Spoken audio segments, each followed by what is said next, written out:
సందర్భంలో నేను హెబ్రోన్కి వచ్చిన తర్వాత నన్ను ఒక చోట యూత్ మీటింగ్కి రమ్మన్నారు. రమ్మని మా మామకు చెప్పారు. చెప్తే అప్పుడు ఆయన నన్ను డైరెక్ట్గా పంపచ్చు కదా, పంపలే. ఒక పద్ధతి, ఒక క్రమం ఉందని చెప్పి యూత్ లీడర్ని పిలిచి, ఇదిగో పలాని స్థలంలో యూత్ మీటింగ్ కొరకు జిమ్మిని అడుగుతున్నారు, మీరు పంపిస్తే పంపించండి, లేకపోతే లేదు అన్నాడు. అంటే నాకు చాలా కోపం వచ్చింది. ఈయన పంపించవచ్చు కదా డైరెక్ట్గా నన్ను. తర్వాత అన్నాడు, క్రమం అంటే క్రమము, దానికి నేను పక్కకు రానన్నాడు. చివరికి వారు వేరే వాళ్ళని పంపించినారు. ఆ యూత్ మీటింగ్ అయిపోయింది.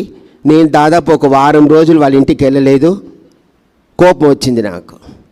తర్వాత ఫోన్ చేసి, కోపడ్డావా యూత్ మీటింగ్ పంపించలేదని అని అన్నాడు.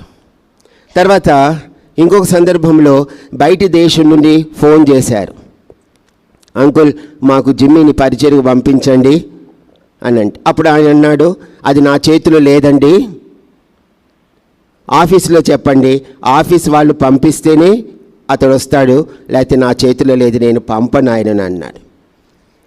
ఎక్కడైనా కూడా ఒక క్రమానికి బద్ధుడై జీవించాడు.